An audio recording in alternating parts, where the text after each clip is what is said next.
पिछले वाले जो हमने टॉपिक देखा, ओके, मेजरमेंट ऑफ मैटर, तो उसमें बहुत सारे कॉन्सेप्ट हमने स्टडी किए। उसमें एक कॉन्सेप्ट जो स्टडी की थी वो आयंस और रेडिकल की थी, उसके बारे में हमने देखा। तो इस टॉपिक जो है आज का हमारा, ये नया टॉपिक हम स्टार्ट कर रहे हैं और ये टॉपिक है acid basis and salt. Actually इसका इंट्रोडक्शन आपको 8th स्टैंडर्ड में हो चुका है, लेकिन इसमें थोड़ा सा हम हायर सीखेंगे कि प्रिपरेशन ऑफ एसिड और बेस और सॉल्ट ये आपकी उधर हो चुकी थी, लेकिन how the acid react with metal, how the acid react with non metal, how the acid react with oxide, in the same way basis कैसे रिएक्ट होते हैं मेटल के साथ, नॉन मेटल के साथ, और उसके टाइप्स ऑफ सॉल्ट क्या है, okay, basicity of acid, okay, acidity of base, ये सारी बातें जो है इस टॉपिक में हमें करना है। और ये मोस्ट इम्पोर्टेंट टॉपिक है क्योंकि इससे रिलेटेड जो केमिकल रिएक्शन है वो हमें 10th में भी है, ठीक है, तो इसको हमें समझना जरूरी है। तो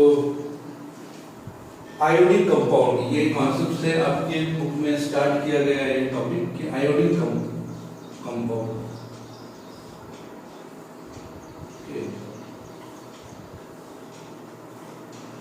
तो ये कॉन्सेप्ट लेते हैं हम आयोनिक कंपाउंड। अब आयोनिक कंपाउंड आयंस क्या होते हैं ये हमने पिछले जो अभी तक की वीडियो गए पिछले टॉपिक की हमने देखा है, फिर भी मैं यहाँ पे आपको एक्सप्लेन करता हूँ, ठीक है, कि जैसे हमने कोई एक एटम लिया तो आपकी बुक में NaCl का एग्जांपल दिया हुआ है, तो हम उसको लेते हैं। सपोज हमने सोडियम एटम लिया, ओके, और we know that sodium atom का जो एटॉमिक नंबर है वो 11 है, ठीक है, और इसका इलेक्ट्रॉनिक कन्फिगरेशन मतलब डिस्ट्रीब्यूशन ऑफ इलेक्ट्रॉन, ओके, वो है पहले ऑर्बिट में 2 इलेक्ट्रॉन रहते हैं, दूसरे ऑर्बिट में 8 इलेक्ट्रॉन, और तीसरा ऑर्बिट में 2 और 1 10 हो गए, और बचा 1, तो लास्ट वाले ऑर्बिट में 1 इलेक्ट्रॉन, ठीक है। अब अगर हमें फिगर निकालना है तो हम इसे निकाल सकते हैं कि इसमें, ठीक है, न्यूक्लियस है, 11 प्रोटॉन रहेंगे पॉजिटिव चार्ज, 12 न्यूट्रॉन रहेंगे, इसमें कोई चार्ज नहीं। पहला ऑर्बिट है, ओके, पहले ऑर्बिट में 2 इलेक्ट्रॉन्स, दूसरा ऑर्बिट है, दूसरा ऑर्बिट में 8 इलेक्ट्रॉन। जो इलेक्ट्रॉन रहते हैं पेयर में रहते हैं, ये आपको मैंने पिछले वीडियो में भी बताया था, ठीक है, और थर्ड ऑर्बिट करेंगे, आउटर मोस्ट ऑर्बिट, ओके, और इसमें है 8 इलेक्ट्रॉन। अब कोई भी एटम की टेंडेंसी क्या है कि वो जब एटम रिएक्टिव होता है वो अनस्टेबल हो जाता है, और ये स्टेबल होने की कोशिश करता है, और स्टेबल होने के लिए वो नियरेस्ट जो उसका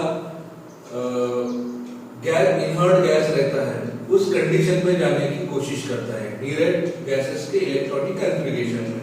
जैसे कि इसका नियरेस्ट गैस कौन सा है कि जो स्टेबल है, ओके, वी नो दैट कि हीलियम एक स्टेबल गैस है, ओके, देन नियॉन जो है वो एक स्टेबल गैस है, then argon, okay, xenon, radon और क्रिप्टॉन, ये जो है इनर्ट गैसेस कहा जाता है इनको, ओके। तो इसमें हीलियम में कितने ऑर्बिट है, सॉरी कितने इलेक्ट्रॉन से 2, उसका पहला ऑर्बिट है, लास्ट वाला ऑर्बिट है, ओके, और इसमें कितने इलेक्ट्रॉन है 10, इसका एटॉमिक नंबर 10, तो ये 2 8, ओके, इसके इलेक्ट्रॉनिक कन्फिगरेशन क्या आएगा 2 8।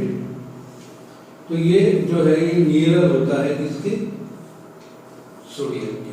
तो सोडियम इस कन्फिगरेशन में जाने के लिए अपना एक इलेक्ट्रॉन लॉस करने के लिए तैयार हो जाएगा, क्योंकि उसको स्टेबल होना जरूरी होता है, ओके, वो अनस्टेबल है।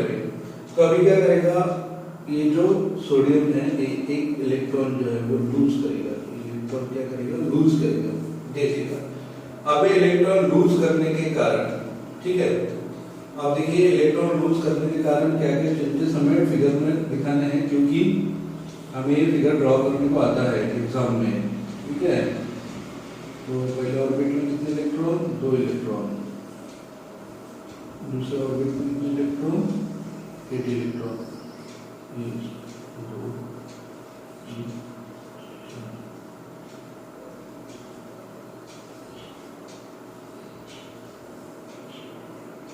अब देखिए इसका आपको दिख रहा होगा कि इसका शेप जो है वो कम हो गया। यहाँ पे देखिए 3 ऑर्बिट है, यहाँ पे 2 ही ऑर्बिट है, और हमने बोला था कि size of atom, okay, size of atom depend on the radius, okay, और number of what, number of proton. जैसे कि यहाँ पे नंबर ऑफ जो सेल है वो 3 है, और इसका एटॉमिक रेडियस जो है वो ज्यादा है इसलिए, और इसमें क्या हो गया, एक सेल कम हो गया, ठीक है, इसका रेडियस कम हो गया, तो इसकी साइज क्या हो गई, डिक्रीज हो गई। और सेकंड रीजन, इसमें नंबर ऑफ जो इलेक्ट्रॉन्स थे, ओके, वो कम हो गए, 10 हो गया, और नंबर ऑफ प्रोटॉन बढ़ गए, इसलिए उसको ज्यादा ही क्या कर रहे हैं, कूल कर रहा है। और ये क्या होगा, इसमें प्लस की साइन आएगी, क्योंकि अभी तक तो ये न्यूट्रल था केमिकली, लेकिन इसने क्या कर दिया, एक इलेक्ट्रॉन लूज कर दिया, इसकी वजह से ये क्या हो गया, इस पे पॉजिटिव चार्ज आ गया, ठीक है। अब दूसरा अगर हम देखते हैं, दूसरा अगर हमने लिया तो क्लोरीन है, ठीक है, क्लोरीन का एटॉमिक नंबर 17 है, सॉरी हाँ, और इसका इलेक्ट्रॉनिक कॉन्फ़िगरेशन 287 आएगा। अब इसकी डायग्राम हम इधर निकालते हैं, इसकी डायग्राम अगर निकालेंगे फिर हाँ, क्लोरीन की, क्लोरीन 287, ठीक है, तो ये इसमें प्रोटॉन 17 प्रोटॉन दिखेंगे, 17 जो है न्यूट्रॉन दिखेंगे, ठीक है, पहले ऑर्बिट में 2 इलेक्ट्रॉन, दूसरे ऑर्बिट में कितने आएंगे, 8 इलेक्ट्रॉन।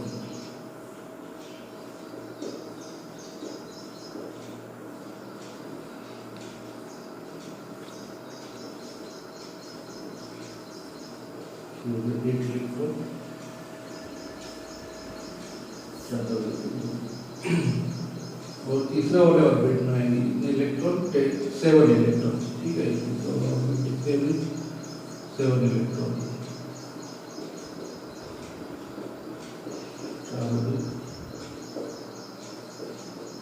Okay, 7 electron. नाउ ये जो क्लोरीन एटम क्या करता है, it receive the electron, okay, electron क्या करता है, गेन करता है, इलेक्ट्रॉन को गेन करता है, तो एटम के साइज क्या होगी, बढ़ेगी, इंक्रीज होगी, ठीक है, क्योंकि नंबर ऑफ इलेक्ट्रॉन जो है वो बढ़ रहे हैं, 17 प्रोटॉन 17 न्यूट्रॉन, ओके, पहले ऑर्बिट में 2, फिर 8 और फिर 8 आएगी यहाँ पे, क्योंकि इसके नियरेस्ट जो एटम होता है वो आर्गॉन होता है, और उसका इलेक्ट्रॉनिक कॉन्फ़िगरेशन 288 है, और एक इनर्ट गैस है, तो इस कंडीशन में क्लोरीन चला जाएगा, और इसमें कौन सा चार्ज आएगा, नेगेटिव चार्ज आएगा, क्योंकि उसमें नंबर ऑफ इलेक्ट्रॉन्स क्या होंगे, ज्यादा होंगे, नंबर ऑफ इलेक्ट्रॉन्स क्या होंगे, ज्यादा होंगे। अब we know that when atom lose the electron और gain the electron, it form the ions, क्या होता है, वो आयंस फॉर्म करता है, तो पॉजिटिव आयन को हम कैटायन बोलते हैं, और नेगेटिव आयन को हम एनायन बोलते हैं। तो ये जो सोडियम है एक इलेक्ट्रॉन देता है, और क्लोरीन जो है वो एक इलेक्ट्रॉन लेता है, इसलिए उसका स्ट्रक्चर जो है, आपको फाइनली इसका स्ट्रक्चर भी पूछते हैं, तो इसका स्ट्रक्चर जो है वो निकाल के हम ऐसा आएगा कि बीच में 11 प्रोटॉन है, 12 न्यूट्रॉन है, ओके, यही फिगर, पहले ऑर्बिट में 2, दूसरे ऑर्बिट में 8, ये आपको पूरे इलेक्ट्रॉन दिखाने पड़ेंगे, मैं यहाँ पे शॉर्टकट दिखा रहा हूँ। तो इसने क्या करते हैं, इसको इलेक्ट्रॉन देने की वजह से यहाँ पे 17 प्रोटॉन 17 न्यूट्रॉन, ओके, और ये पहले ऑर्बिट में 2, दूसरे ऑर्बिट में 8 और तीसरे ऑर्बिट में 8, ये हो गया सोडियम और ये Cl। इसमें क्या हो गया, बॉन्ड फॉर्म हो गया, एक पॉजिटिव और नेगेटिव, ये पॉजिटिव है और ये नेगेटिव है, तो ये दूसरे को क्या करेंगे, अट्रैक्ट करेंगे, और ये इस अट्रैक्शन की वजह से जो बॉन्ड फॉर्म होता है, आयन के अट्रैक्शन की वजह से जो बॉन्ड फॉर्म होता है उसको बोलते हैं हम, क्या बोलते हैं, आयोनिक बॉन्ड, बॉन्ड बोलते हैं आयोनिक बॉन्ड। आयोनिक बॉन्ड मतलब इट इज नॉट ऐसे कोई बॉन्ड रबर वगैरह ऐसे कोई नहीं रहता, दोनों में अट्रैक्शन रहता दोनों एटम में, तो उसको हम बोलते हैं आयोनिक बॉन्ड। इस तरह सोडियम ने अपना एक इलेक्ट्रॉन लूज किया तो पॉजिटिव चार्ज में चला गया, और क्लोरीन ने एक इलेक्ट्रॉन गेन किया तो क्या हो गया, नेगेटिव चार्ज उस पर है, और दोनों क्या हो गए, कंबाइन हो गए और अट्रैक्शन हुआ, तो कौन सा बॉन्ड फॉर्म हो गया, आयोनिक बॉन्ड फॉर्म हो गया। तो ये जो NaCl है, अभी जो हमने पूरा देखा, इसमें पॉजिटिव और Cl नेगेटिव। अब इस NaCl को अगर हम वाटर में डिसॉल्व करेंगे, ओके, यहाँ पे लिखता हूँ कि NaCl को, NaCl है, ठीक है, ओके, सॉलिड फॉर्म में है, इसलिए आपको सॉलिड लिखना पड़ता है। केमिकल इक्वेशन लिखते समय, केमिकल इक्वेशन लिखते समय कुछ रूल है, उसके स्टेटस दिखाना पड़ता है, वो आपको हम बताएंगे। फिर ये एरो क्या बताता है, डायरेक्शन ऑफ केमिकल रिएक्शन, किस डायरेक्शन में केमिकल रिएक्शन हो रही है। तो इस वाटर में अगर हम इसको डिसॉल्व करें तो ये क्या होते हैं, डिसएसोसिएट होते हैं। क्या होते हैं, डिसएसोसिएट होते हैं वाटर में, और Na positive plus Cl negative के आयंस फॉर्म होते हैं और अलग अलग कोने में जाके बैठ जाते हैं। Na एक तरफ, Na पॉजिटिव एक तरफ, Cl नेगेटिव एक तरफ। अब ऐसा क्यों होता है, ओके, वाटर में, ओके, ये दोनों एक्वायस में आएंगे। एक्वायस मतलब क्या कि वाटर में डिसॉल्व हुई, जब कोई सोल्यूट हम सॉल्यूशन में डालते हैं, जैसे कि वाटर में डालते हैं और वो कंप्लीटली डिसॉल्व होता है, तो उसको ऐसे कहते हैं एक्वायस सॉल्यूशन, ऐसे लिखते हैं, और उसको रिप्रेजेंट करते हैं AQ के फॉर्म में। जब अभी मैं आपको थोड़ी देर बाद केमिकल रिएक्शन लिखते समय कौन कौन से रूल अप्लाई होते हैं इसके बारे में जानकारी दूंगा। तो ये Na पॉजिटिव और Cl नेगेटिव क्यों बने वाटर में, अगर आप वाटर को ध्यान से देखेंगे, ओके, और वाटर को अगर हम ध्यान से देखेंगे तो H2O, ओके, और H2O में H positive plus OH negative ions होते हैं। क्या होते हैं, H पॉजिटिव और OH नेगेटिव आयंस होते हैं। अब जो H पॉजिटिव आयंस है वो अपनी तरफ जो क्लोरीन में के नेगेटिव आयंस खींचते हैं, इसलिए -Cl ये H की तरफ खींचे जाते हैं, H पॉजिटिव की तरफ, और जो OH नेगेटिव है, ओके, ये नेगेटिव है, इसलिए पॉजिटिव आयंस क्या है इसमें के, सोडियम, ये अपनी तरफ खींचेगा, इसलिए ये सोडियम जो है वो एक तरफ चले जाते हैं सोडियम आयंस, और कैल्शियम क्लोरीन आयन दूसरी तरफ चले जाते हैं, ओके। तो ये होगा एक्वायस सॉल्यूशन में NaCl का रिप्रेजेंटेशन, ओके, आयन फॉर्मेशन। आपको उसके डायग्राम बनाने के बाद उसका इलेक्ट्रॉनिक कॉन्फ़िगरेशन बताओ, उसके डायग्राम बताओ, तो इस पे आपको 2 मार्क का क्वेश्चन आता है कि NaCl का आयोनिक फॉर्मेशन बताइए, ठीक है। अब ये तो हो गया NaCl का, आपको बुक में दिया है। दूसरा हम करेंगे, ओके, दूसरा हम एक और एग्जांपल के लिए करेंगे MgCl2 मैग्नीशियम क्लोराइड, ठीक है, इस पे भी क्वेश्चन पूछते हैं जाते हैं, मैग्नीशियम क्लोराइड के बारे में आपको पूछते हैं। मैग्नीशियम क्लोराइड MgCl2 का कैसे करेंगे भाई, ओके, और ये 2 क्यों लगा, NaCl ही था, ओके, सोडियम के साथ क्या हुआ, एक ही Cl लगा, ये Mg के साथ 2 Cl क्यों लगे, ये भी आपको इसमें से समझ में आएगा, ठीक है। तो अगर हमने मैग्नीशियम मेटल लिया तो इसका एटॉमिक नंबर है 12, ओके, क्या है 12 है, इसका इलेक्ट्रॉनिक कॉन्फ़िगरेशन क्या आएगा 282, क्या आएगा 282, मतलब ऑटोनॉमस शेल में कितने इलेक्ट्रॉन है, 2 इलेक्ट्रॉन है। और इसकी डायग्राम निकालने की रही तो मैं करूंगा 12 प्रोटॉन प्लस 10 न्यूट्रॉन, पहला ये न्यूक्लियस, पहले ऑर्बिट में 2 इलेक्ट्रॉन, ओके, दूसरा ऑर्बिट है, दूसरा ऑर्बिट में 8 इलेक्ट्रॉन, 2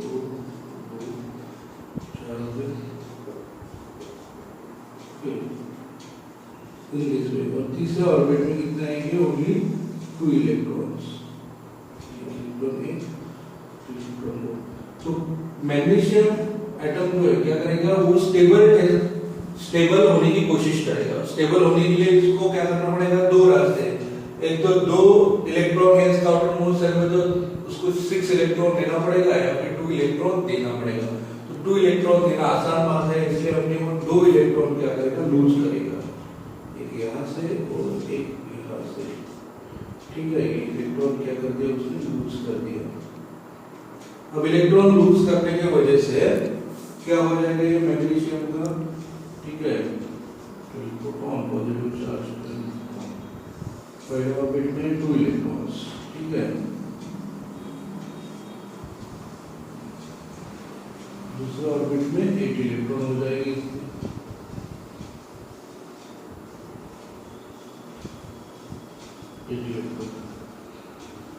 ये देखिए, और तीसरा वाला जो ऑर्बिट है वो नहीं रहेगा, क्योंकि 2 इलेक्ट्रॉन क्या कर दिए इसने, लूज कर दिए। क्या कर दिए, 2 इलेक्ट्रॉन उसने क्या कर दिए, लूज कर दिया। आपने देखा 2 इलेक्ट्रॉन क्या कर दिए उसने, लूज कर दिए। तो इसका जो चार्ज आएगा वो क्या होगा, 2 प्लस, या फिर इसको प्लस प्लस भी लिख सकते हैं आप इस तरह। ओके, तो 2 पॉजिटिव चार्ज आ गया, सोडियम पे था देखा हमने, तो 1 हो गया था, और इसमें कितने हैं, 2 पॉजिटिव चार्ज। अब देखिए, अगर इसका पास 2 पॉजिटिव चार्ज है, ये 2 इलेक्ट्रॉन क्या कर रहा है, किसी को डोनेट कर रहा है। तो अगर हमने Cl2 बनाना है, क्लोरीन MgCl2, तो क्लोरीन का एक एटम कितना इलेक्ट्रॉन लेता है, 1 लेता है। तो 2 एटम कितने इलेक्ट्रॉन लेंगे, 2। इसका मतलब Mg ये जो एटम है, ओके, मैग्नीशियम के साथ प्रोटॉन, न्यूट्रॉन, ओके, पहले ऑर्बिट में 2 इलेक्ट्रॉन डायरेक्टली लिखते होंगे, दूसरे ऑर्बिट में 8 इलेक्ट्रॉन। तो इसके साथ क्या होंगे, 2 chlorine atom, okay, 17 proton, 17 neutron, पहले ऑर्बिट में 2 इलेक्ट्रॉन, दूसरे ऑर्बिट में 8 इलेक्ट्रॉन, तीसरे ऑर्बिट में 8 इलेक्ट्रॉन। ये एक एटम, और इधर से दूसरा वाला 17 प्रोटॉन, न्यूट्रॉन, 2 इलेक्ट्रॉन, 8 इलेक्ट्रॉन, और तीसरा 8 इलेक्ट्रॉन। ऐसे 2 क्लोरीन एटम इसके साथ कंबाइन होगी, क्योंकि इसका चार्ज कितना है, -2 है, और इसका माइनस है, इसका माइनस है, इसका +2 है। तो मैग्नीशियम जो है Mg2++ के साथ Cl एक नेगेटिव और ये एक नेगेटिव, इसलिए दोनों मिला के क्या हो गई है, MgCl2। मतलब एक मैग्नीशियम एटम के लिए कितने क्लोरीन लगेंगे, 2 क्लोरीन लगेंगे।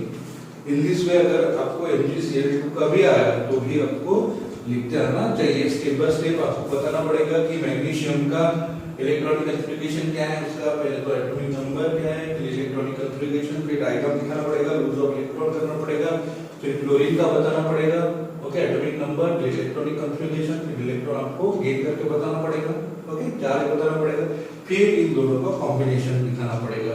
अब याद रखिए, हमेशा ये करते समय अगर कोई एटम इलेक्ट्रॉन लूज कर रहा है और उसका जो फिगर है छोटा आना चाहिए, तो उसकी एटॉमिक साइज कम होती है, और कोई एटम अगर इलेक्ट्रॉन गेन कर रहा है तो उसका एटॉमिक साइज बड़ा दिखाइए, क्योंकि वो एटम को, इलेक्ट्रॉन को क्या कर रहा है, वो रिसीव कर रहा है। ठीक है, इन दिस वे आपको MgCl2 NaCl का भी आया होगा समझ में।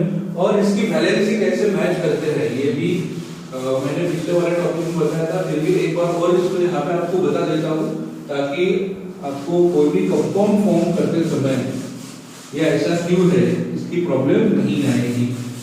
ठीक है, जैसे कि आप देखिए कि ये मैग्नीशियम है, ओके, और मैग्नीशियम एटम क्या करता है, मैग्नीशियम 2 इलेक्ट्रॉन लूज करके Mg2 हो जाता है। ठीक है, वो क्लोरीन क्या करता है कि एक एटम रिसीव करता है। अब देखिए कि अब इसका वैलेंसी, इसकी वैलेंसी कितनी आ रही है, 2 आई है, इसकी वैलेंसी कितनी है, 1। ठीक है, फिर एक्सचेंज ऑफ वैलेंसी होता है, ये हमने पिछले वाले टॉपिक में देखा था। ओके, तो Mg1 को हम देखते नहीं, और Cl2 ये हो गया उसका फॉर्मूला। अब अगर मैंने बोला कि आप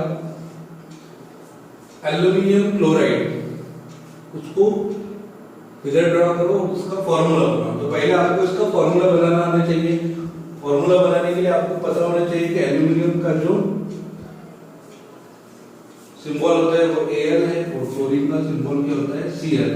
ठीक है, अब एल्युमिनियम का फिर आपको उसका वैलेंसी पता होनी चाहिए। वैलेंसी पता होने के लिए आपको क्या पता होना चाहिए, उसका एटॉमिक नंबर। जैसे कि इसका एटॉमिक नंबर क्या है, 13 है, और इसका एटॉमिक नंबर क्या है, 17 है।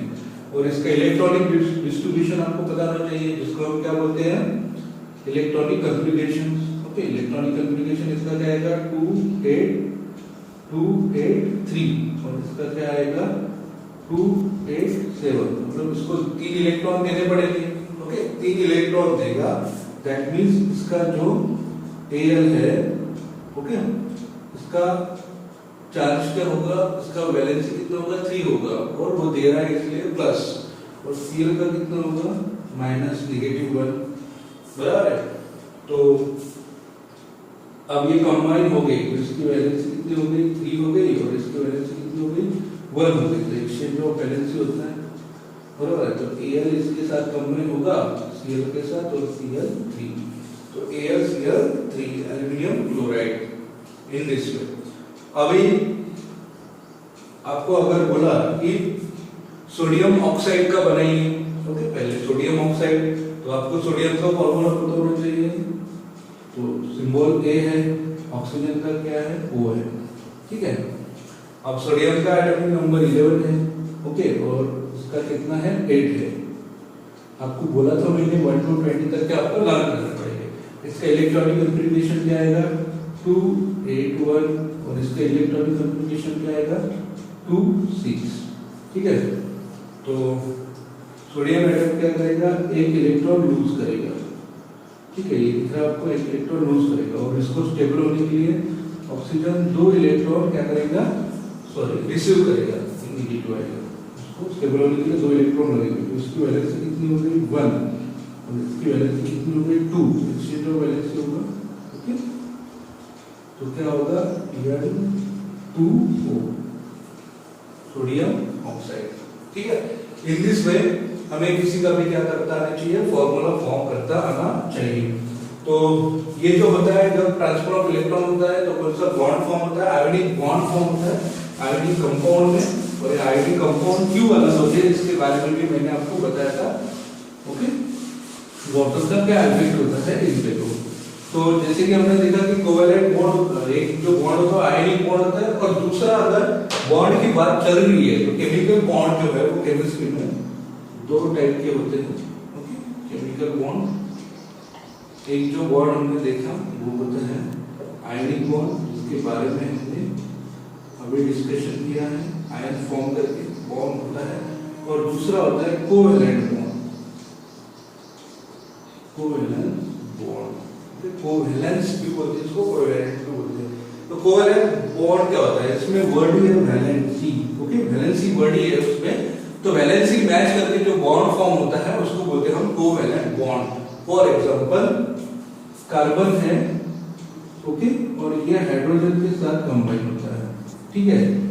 तो व्हेन अभी केमिकल रिएक्शन भी हो गया, ठीक है, when carbon combine with hydrogen it gives CH4, okay, CH4 मतलब मीथेन गैस इसमें फॉर्म होता है।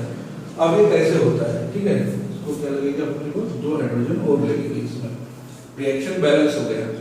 तो देखिए कोई भी केमिकल रिएक्शन लिखते समय हमें कौन कौन सी बातें उसमें होनी चाहिए, ये रिएक्टेंट साइड है, ये प्रोडक्ट साइड है, ये हमें पता चल गया। तो इसमें क्या लिखते हैं कि उसकी कौन से स्टेट में है ये भी लिखना जरूरी होता है। जैसे सॉलिड स्टेट में है, ओके, ये गैसेस स्टेट में है, और ये फिर कौन से स्टेट में है, गैसेस स्टेट में। तो प्रोडक्ट में क्या करते हैं, जब गैसेस स्टेट में होता है तो उसको गैसेस स्टेट ऐसे नहीं लिखते, ये गैस इवॉल्व हो रहा है इसलिए ऐसा साइन बना देते हैं, ठीक है। ये गैस क्या हो रहा है, इवॉल्व हो रहा है, इसलिए ऐसा साइन बना देता है। देन केमिकल रिएक्शन हम कुछ कर रहे हैं, ओके, अब कोई केमिकल रिएक्शन कर रहे हैं और कोई प्रेसिपिटेट फॉर्म हो रहा है। अब जैसे कि मान लो कि ये हमने एक सोडियम सल्फेट ले लिया, ठीक है, सोडियम सल्फेट ले लिया, ये वाटर में डिसॉल्व है इसलिए उसको बोलते हैं एक्वायस। मैंने बोला था एक्वायस क्या होता है, जो substance which is completely dissolve in water it is called as aqueous, okay. तो एक्वायस है, इसको डिसॉल्व कर रहे हैं वाटर में, इसका रिएक्शन कर रहे हैं, तो प्लस में बताते हैं किसके साथ रिएक्शन हो रहा है। तो हम आपको बोल रहे हैं कि इसका रिएक्शन हो रहा है BaCl2, ओके, इसके साथ रिएक्शन हो रहा है BaCl2 बोरॉन क्लोराइड, और ये भी क्या है, एक्वायस सॉल्यूशन में है। अब कोई रिएक्शन अगर होती है तो क्या बनेगा इसका NaCl, okay, plus BaSO4 beryllium sulphate, और ये जो है ये प्रेसिपिटेट बनाता है। प्रेसिपिटेट बनाना मतलब ये वाटर में रहता है लेकिन वाटर में डिसॉल्व नहीं होता, उस पे ऊपर तरंगता रहता है, उसको बोलते हैं प्रेसिपिटेट। और उसको नीचे वाले जाए हुए बाहर से उसको बताते हैं ये प्रेसिपिटेट बनाना है। और ये क्या होगा, एक्वायस होगा, वाटर में बन रहा है तो एक्वायस होगा। तो रिएक्शन को बैलेंस करते हैं, रिएक्शन बैलेंसिंग आपको 10th स्टैंडर्ड में है। ओके, तो मेटल को लेकर रिएक्शन बैलेंस की जाती है। जैसे सोडियम 2 है यहाँ पे इधर एक ही है, तो उसको 2 कर दीजिए, ये भी सही हो गया, और BaSO4 ऑलरेडी बैलेंस है। इन दिस वे लिखते हैं केमिकल रिएक्शन। ओके, तो आपको साइन समझ में आया है। गैस अगर इधर हुआ तो उसको गैस रखते हैं रिएक्टेंट साइड में, अगर उधर निकल रहा है तो उसको इवॉल्व बोलते हैं, जा रहा है। प्रेसिपिटेट इधर एक्वायस सॉल्यूशन वाटर में डिसॉल्व हो रहा है तो एक्वायस एक्वायस लिखते हैं, और वाटर में अनडिसॉल्व हो रहा है तो उसको क्या बोलते हैं, प्रेसिपिटेट फॉर्म हो रहा है। जैसे अगर हीट देने की जरूरत पड़ी तो उसको बोलते हैं कि उसको जला दिया, डेल्टा का साइन यूज करते हैं, हीट दे दिया। और किसी रिएक्शन में हीट अगर बाहर होता है तो उसमें बाजू में लिख देते हैं कि हीट बाहर जा रहा है। तो अभी हम इस रिएक्शन को देखने वाले थे कि कोवेलेंट बॉन्ड क्या होता है। तो we know that the valency of carbon is 4, क्योंकि कार्बन का जो नंबर है वो है 6। ओके, तो कार्बन को ड्रॉ कर दो मैं, 6 proton 6 neutron. Okay, carbon atom हो गया पहले ऑर्बिट में 2 इलेक्ट्रॉन, और दूसरे ऑर्बिट में क्या हो गया, ये 4 इलेक्ट्रॉन।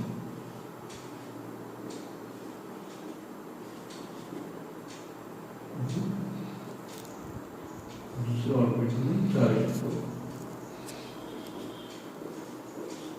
अब इसको क्या कर सकता है, यहाँ पे कार्बन 2 कंडीशन है, तो 4 इलेक्ट्रॉन्स देगा या 4 इलेक्ट्रॉन्स लेगा। इसको देना पसंद नहीं है और ये लेता भी नहीं है, इसलिए वो शेयरिंग करता है। जैसे कि हाइड्रोजन के साथ, हाइड्रोजन में पहले क्या है, इसमें प्रोटॉन तो है ही नहीं है। ओके, एक प्रोटॉन ही है, और पहले ऑर्बिट में कितने इलेक्ट्रॉन है, 1 इलेक्ट्रॉन। तो इसके साथ ये शेयरिंग करेगा, फिर ये इसके साथ शेयरिंग करेगा, एक इलेक्ट्रॉन, फिर ये इसके साथ शेयरिंग करेगा इलेक्ट्रॉन। ओके, और इसके साथ भी शेयरिंग करेगा इलेक्ट्रॉन। तो ये क्या कर रहा है, इलेक्ट्रॉन की क्या कर रहा है, शेयरिंग कर रहा है। ठीक है, इलेक्ट्रॉन की क्या कर रहा है, शेयरिंग कर रहा है यहाँ पे। और जो शेयरिंग करके जो बॉन्ड फॉर्म होता है उसको बोलते हैं हम कोवैलेंट बॉन्ड, क्योंकि ये एक दूसरे को वैलेंसी को मैच करते हैं। कैसे, इस यहाँ पे जो इलेक्ट्रॉन है 2 इलेक्ट्रॉन, ये इधर भी घूमेंगे और इसके ऑर्बिट में भी घूमेंगे, तो इसमें भी 2 इलेक्ट्रॉन आ गए और इसमें 2 आ गए यहाँ पे। इस तरह पे यहाँ पे 2 आएंगे, इस तरह 2 यहाँ पे 2, इसके 8 ऑक्टेट कंप्लीट हो जाएगा कार्बन का, और डुप्लेट कंप्लीट हो जाएगा हाइड्रोजन का। इसलिए ये जो बॉन्ड होता है उसको बोलते हैं हम कोवैलेंट बॉन्ड, एक दूसरे को वैलेंसी को मैच करके। और जनरली ज्यादातर ये जो कोवैलेंट बॉन्ड होता है वो वीक टाइप का बॉन्ड होता है, क्योंकि इसमें कंप्लीट ट्रांसफर ऑफ इलेक्ट्रॉन्स नहीं होता है। और आयनिक बॉन्ड जो होता है वो क्या होता है, स्ट्रॉन्ग बॉन्ड होता है, इसमें कंप्लीट ट्रांसफर ऑफ इलेक्ट्रॉन होता है। तो यहाँ पे एक बॉन्ड का आ गया, हमने इसको एक्सप्लेन कर दिया है। ठीक है, तो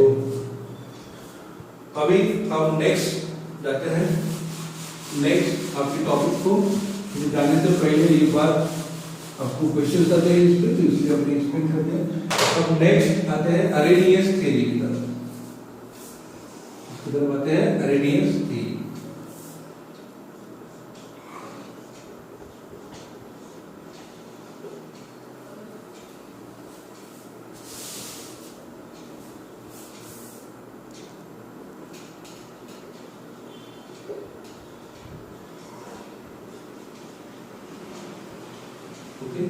अपनी इन्होंने थ्योरी 1887 में पुट फॉरवर्ड की थी। इस पे फिल इन द ब्लैंक्स में क्वेश्चंस आते हैं। Arrhenius theory of acid and base. तो अरेनियस इन्होंने एक थ्योरी दी थी, ओके, और उन्होंने उसको बताया था कि एसिड क्या होता है और बेस क्या होता है। तो when any substance dissolved in water if it is give H positive ions, okay, अगर किसी सब्सटेंस को हमने डिसॉल्व किया और वो H पॉजिटिव आयन दे रहा है, ओके, H पॉजिटिव आयन अगर दे रहा है तो वो क्या है, एसिड है, ऐसा कहा था NaDH ने। ओके, किसी सब्सटेंस को अगर आप वाटर में डिसॉल्व करेंगे और उसमें H पॉजिटिव आयन अगर देता है तो it is called as acid. उस सब्सटेंस को क्या कहेंगे आप, एसिड कहेंगे। फॉर एग्जांपल जैसे कि HCl है, इसको आपने डिसॉल्व कर दिया वाटर में, ओके, वाटर में डिसॉल्व कर दिया और ये डिसोसिएट हो जाएगा, और इसका डिसोसिएशन होने के बाद आपको ये H positive plus Cl negative ions देगा। ठीक है, यहाँ पे आपको इसने H पॉजिटिव आयंस दे दिए, इसलिए HCl क्या हो गया, एसिड हो गया।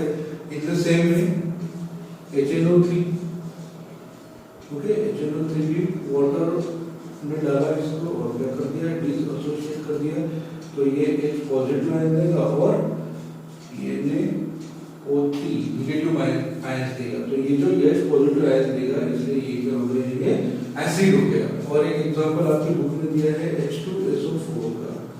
ठीक है, पहले इसको वाटर में डिसोसिएट किया, डिसोसिएट वर्ड, ओके, तो ये क्या देगा, H प्लस HSO4 और 1 नेगेटिव साइन थी इसमें, क्योंकि इसका इसने एक जो है वो रिप्लेस कर दिया, एक आयंस को रिप्लेस कर दिया। अब दूसरी बार फिर से इसको HSO4 को हमने वाटर में डिसॉल्व कर दिया, ओके, डिसोसिएट हो जाएगा H positive plus SO4 twice negative, दो आयंस से लूज कर दिया। In this way the substance which is dissolved in water, it is gives which gives H positive ions, it is called as the acid। उसको क्या बोलते हैं, acid कहते हैं। आपके बुक में ये रिएक्शन है। अब इस रिएक्शन को आप इन दिस वे भी लिख सकते हैं, HCl, ये आपको बुक में नहीं लिखा है, फिर मैं आपको लिख बता रहा हूँ, HCl, कि that is called as reversible reaction, that is called as what, reversible reaction. तो अब ये H पॉजिटिव और Cl नेगेटिव क्यों होते हैं, तो मैंने आपको बोला था कि H2O यहाँ पे वाटर है, ओके, मीडियम, H2O क्या करता है, इसका भी रिवर्सिबल H पॉजिटिव आयन बनाता है और OH नेगेटिव आयन बनाता है। ठीक है, क्योंकि जो OH होता है वो क्या करता है, H को अपनी तरफ, H का जो इलेक्ट्रॉन है वो अपनी तरफ खींचता है, इसलिए ये OH नेगेटिव और H पॉजिटिव चार्ज इस पे डेवलप होते हैं, आयंस, रेडिकल्स डेवलप होते हैं।